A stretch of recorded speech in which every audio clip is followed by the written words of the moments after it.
코로나19 지원금을 위장한 해킹이 최근 들어 극성을 부리고 있습니다. 전문가들은 북한의 소행으로 지목하고 있습니다. 오늘 생생토크에서 자세하게 살펴봅니다.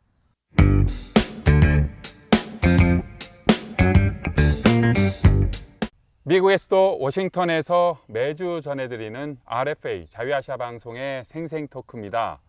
지난 6월 25일은 끝나지 않은 전쟁, 한국전쟁 발발 70주년이었습니다.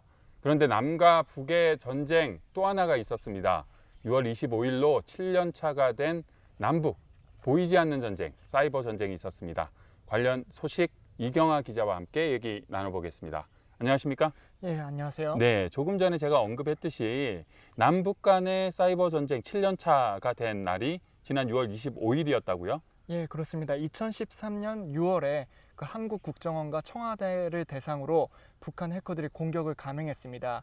그래서 지금 올해가 6.25 전쟁 70주년이 되지 않습니까? 그래서 올해 지금 또 사이버 전쟁이 또 일어날 가능성이 매우 높다고 그 민간 보안업체들이 이렇게 분석을 했습니다. 네, 북한의 사이버 공격과 관련한 얘기를 오늘 좀 많이 나눠볼 텐데요. 특히나 코로나19로 전 세계가 그야말로 몸살을 앓고, 몸살보다도 더 큰 병을 앓고 있는 거죠. 근데 이 코로나19 지원금이다라는 위장책으로 해킹이 빈번하고 있고, 또 북한의 소행이다라는 것이 전문가들의 진단이라면서요? 예, 그렇습니다. 지금 코로나19 때문에 경제 상황이 많이 악화되지 않았습니까? 그래서 이제 각국 정부에서 이게 경기를 부양하기 위해서 재난지원금을 주고 있는데 네. 그것을 미끼로 지금 북한 해커 라자루스 그룹이 그걸 이용해서 사이버 공격을 벌이고 있습니다. 네. 아시다시피 한국에서는 그 100만 원 정도 긴급 재난지원금을 받았고 미국에서도 대부분의 미국인들이 뭐 개인당 1,200불 정도 이렇게 받은 걸로 알고 있습니다. 그렇기 때문에 지금 이런 코로나19 상황에 어려운 경제 상황을 또 악용해서 북한의 사이버 범죄가 이루어지고 있습니다. 네, 북한의 사이버 도발, 요즘 같은 이 코로나19 시기에 어떤 특정할 수 있는 특징이 있을까요? 예, 그렇습니다. 지금 코로나19 상황 때문에 대부분의 회사들이 재택근무를 하고 있는데요. 그렇기 때문에 지금 뭐 휴대전화, 그다음에 이메일을 통해서 현혹시키고 네. 그 링크를 눌러서 뭐 악성 코드를 씹는 그런 범죄가 일어나고 있습니다. 아시다시피 저희 그 방송국 내에서도 그 몇몇 사람들이 뭐 여러 가지 피싱 메일을 받기도 했고요.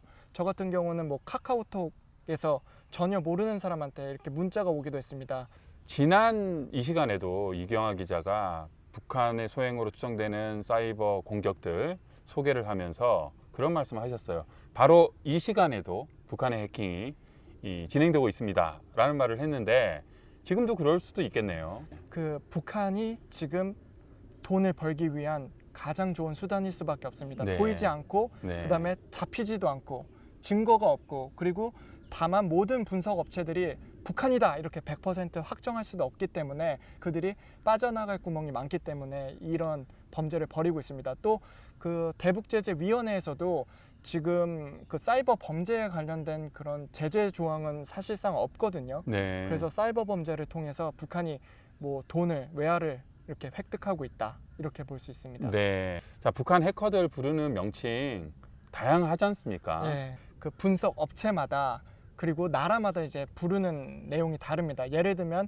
그 라자루스라는 그룹이 있는데 라자루스는 아무래도 미국에서 좀 더 잘 알려졌고 그리고 김수키라는 그룹이 있는데 김수키는 아무래도 한국에서 좀 잘 알려진 그룹입니다. 김수키는 그 마이크로소프트사가 그 고소한 탈륨이라는 회사랑 똑같은 회사인데요. 네. 명칭이 이렇게 다릅니다. 네. 그 중에서도 딱 북한의 누구다라고 지목된 경우도 있잖아요. 예, 그렇습니다. 얼굴과 실명이 나온 경우인데요. 북한 해커 박진혁이라는 사람입니다. 네. 예, 북한 해커 박진혁은 그 북한 추정 해커 그룹인 라자루스 소속 그 해커인데요. 라자루스는 2014년 그 소니 영화사를 해킹한 그룹입니다. 네. 그 아시다시피 소니 영화사는 그때 인터뷰라는 영화를 만들었죠. 거기 김정은 위원장이 나왔는데 북한에서는 이거는 최고 존엄의 모독이다. 그 이후로 그 소니 영화사를 해킹을 했던 것입니다. 네. 자, 그러면 북한의 사이버 공격에 대한 위험을 계속해서 얘기 나누고 있는데 이 피해 규모가 어느 정도나 되나요?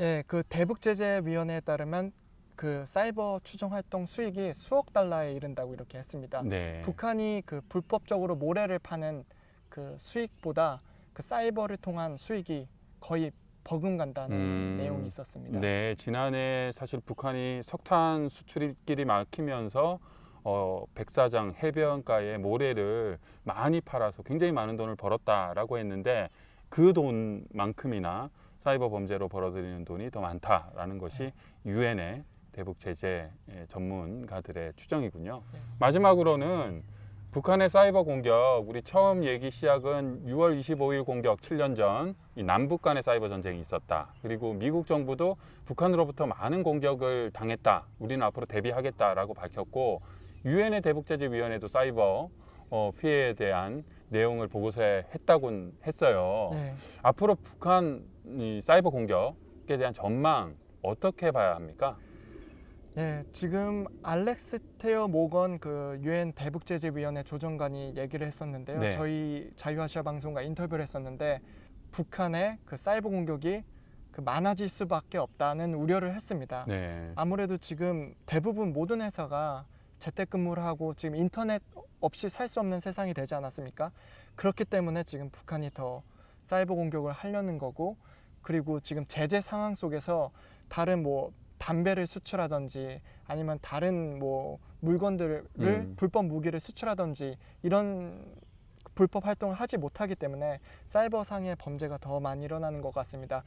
6월 중순에서 말 사이에 북한으로부터 고조되던 군사적 긴장감은 일단 좀 가라앉은 상황입니다. 전문가들은 이럴 때일수록 북한발 사이버 공격에 대해서 보다 더 관심을 가지고 주의 기울이라고 권고하고 있습니다. 오늘 사이버 해킹 관련 소식 이경화 기자와 함께 이야기 나눠봤습니다. 이 기자 수고 많으셨습니다. 감사합니다.